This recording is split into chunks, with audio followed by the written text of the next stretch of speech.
Natijaga tortiq hojatsiz. Balani tortiqlash orqali o'rganishga qiziqtirish, uning yaxshi o'qib berish uchun parishon o'tqanlik. Bu xil vosita bara-bara balani o'rganishga chin ixlosini bermay, qanday qilganda ota-onasining ko'nglini tutib, ulardan tortiq olishni o'ylaydigan qilib qo'ydi.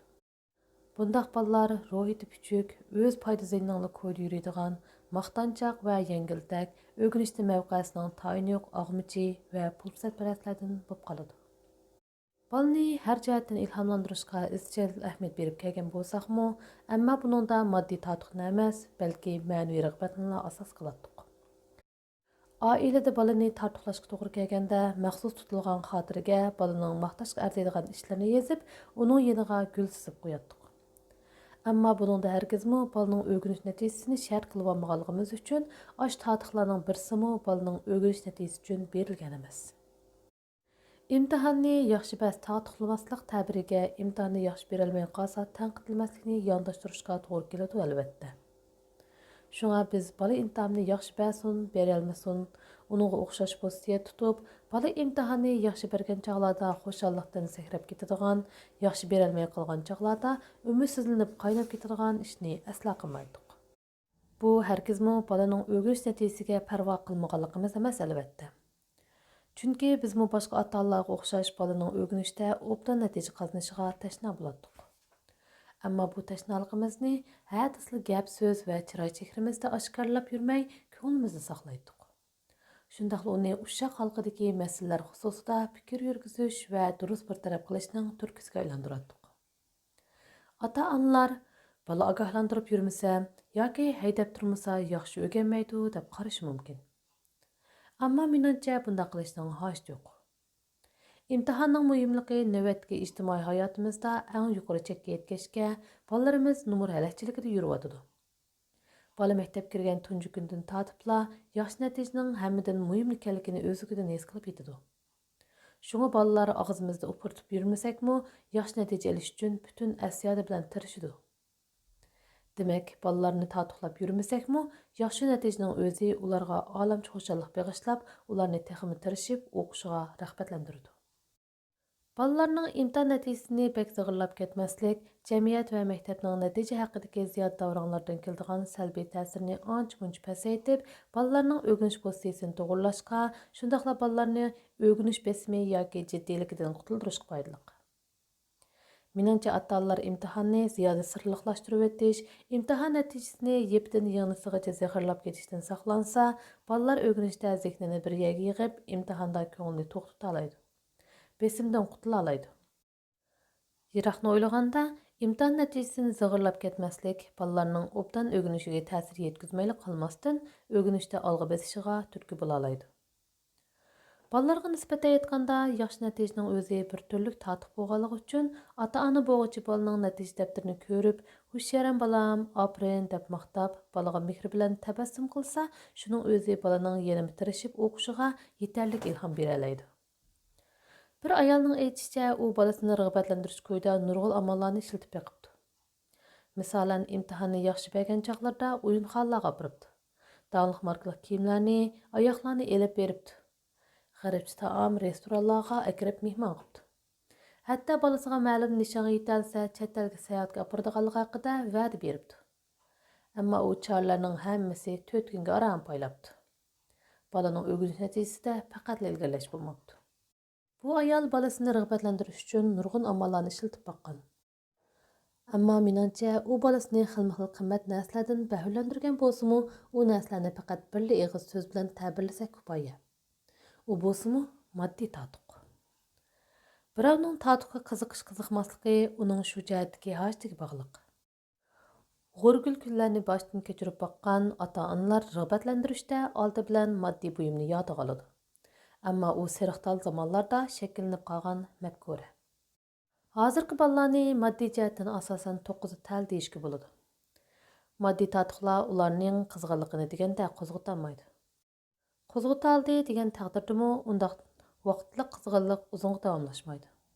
Ammo o'rganishda talab qilindigani izchillik.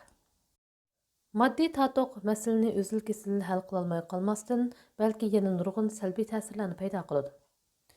Birinchi, bolaning o'rganish nishonini buzib yetadi. Misalan, bala bir jup konki ayığı üçün öğrengen bolsa, demek ki öğrenişte parxorluq yüzlengen buldu.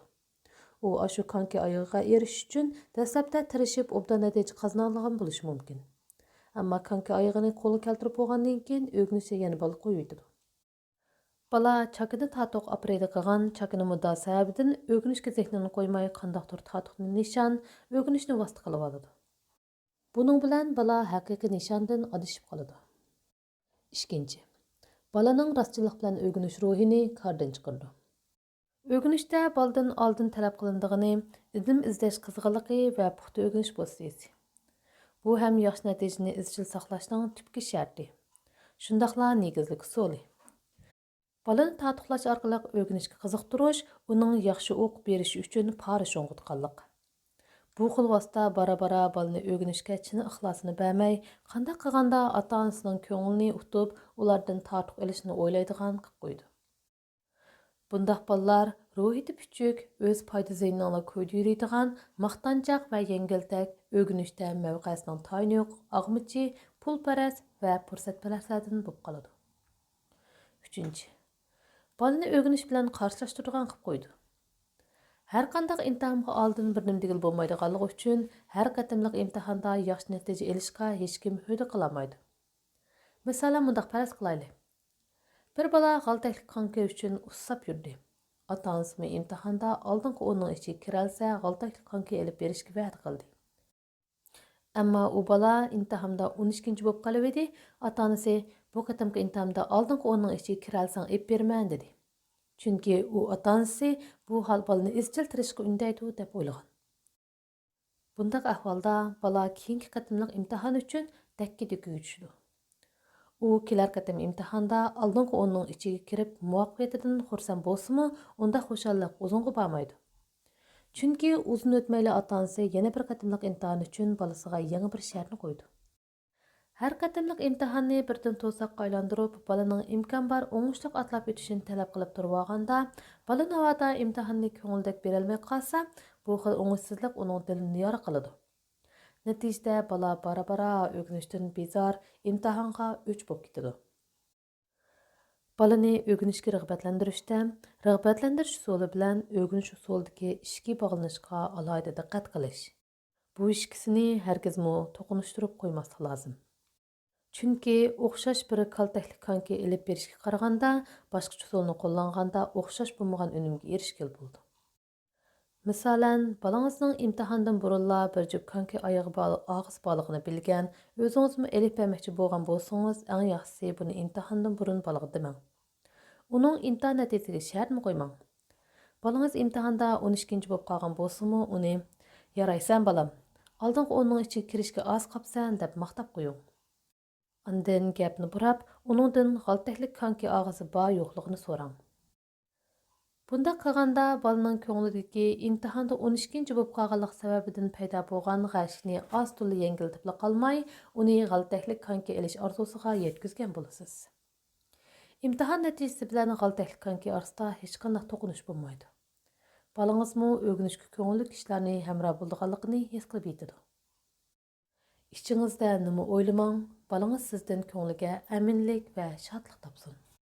Jumladan, balangiz g'altaklik konkini imtihonda oldingi o'rning qatoriga kiralganligi uchun emas, balki yaxshi ko'rganligi uchun elib berganligingizni. Yeniga silib qo'ygan 100 yuan pulni matematika imtihonda 100 numar olganlik uchun emas, balki arzu qilib yurgan plastikini ol deb berganligingizni his qilsin. Qisqasi, balaning talabini qora quyun rad qilib etmang. Ham uni kasga emas tortiqlab vermang. Bo'libmi balaning normal ehtiyojiga, o'rganishiga munosabatlik bir qism qo'shimcha shartlarni yodlashtirmang. Mundaq bir ishga diqqat qilmayin bo'lmaydi. Bir ayol qizini o'rganishga rag'batlantirish uchun moddiy narsaning o'rniga vaqtni tatiqlaydi ekan. Uning 12 yoshli qizi to'rga chiqishga ziyoda intildi ekan. Shunga u ayol uyan o'ylab, buyan o'ylab, oxiri har qatimliq imtihonda qizining faqat bir darsdan olgan numeri 85 dan oshsala uni 2 soatlik to'rga chiqish vaqti bilan tatiqlash amalini topdi. Bu qarmoqqa ham balani o'rganishga jalb qilg'ili, ham uning orzusini qondirg'ili bo'ladigan obdan usulda ko'rindi. Demismi u ayolning bu usuli dastlabida unum berib, bala bir necha panda 85 ta yuqori numar oldi. U va'si bo'yicha balani vaqt bilan tartiqlabdi. Buningdan balım xo'sh bo'pti. Ammo vaqt uzargan sari ahvol ayolning o'ylagandek bo'lmabdi. Jumladan balaning imtihonda 85 yuqori nomer oldigan qatimi ko'paymakda yo'q, aksicha ozlab ketibdi. Ammo bala to'rga yana burungidek chiqaveribdi. Shunda qilib u ayolning balasini vaqtni tartib qilib ilhomlantiruvchi usuli oxirgi hisobda korga kelmabdi. Bu ayol qo'llangan balasini tatuqlash orqali ilhomlantirish usulini tahlil qilib ko'rsak, uni boya qayd qilib o'tgan moddiy buyum tartib qilish usuli bilan o'xshash bir turlik so'zlashish ekanligini his qilamiz. Chunki u ayolning qizi o'zi eng muhtoj bo'layotgan vaqtni natijaga setib olibdi. Buning bilan vaqt u ana bola o'rtasidagi moddiy buyumni sinabdi. Buningdagi ajallik masala shuki, bu xil savdo o'rganish jihatdagi sabab tufaylidan hamisha ishga oshmay qoladi yoki to'liq ishga oshmay qoladi. Buning bilan bola to'g'ri chiqish vaqtiga to'liq erisholmaydi-da, bara-bara o'rganishga qarshilish pozitsiyasini tutadi. O'rganishga bunda qarshilish pozitsiyasi tutadigan bolaning natijasi texim tushib ketadi. Hiliqi ayol mendan zodi qanday qilsa unumli bo'ladiganligini so'radi. Balalarning o'yinga intilishi bir xil ehtiyoj, dedim men uningga tushuntirib. Shunga balaning bu ehtiyojini imkoniyatning boricha qondiring. Bu jihatda havisiga chek qo'yib olmang. Navoda bala to'rga ziyoda berilib ketib, normal o'rganishiga ta'sir yetkazib qo'ysa, to'rga chiqish bilan balaning boshqa bir ehtiyojini bir-biriga zidlashtirib, to'rga chiqishni balaning o'sha ehtiyojini qondirishda o'rnimiz bo'lmaydigan vazifaga aylantiring. Bu ehtimol balaning to'rga qizilligini ancha-muncha pastga tushira olishi mumkin. Masalan, balangiz 800 yuanga dala velosiped ilib ber degan bo'lsam, balaga har qatim to'g'ri o'yini o'ynab 10 yuandan uta olsangiz, utgan pulingiz 800 yuanga yetganda ondan ilib berman deng. Ammo buningda to'g'ri o'yindan bezor ekanligingizni gap so'z chandırib qo'ymang.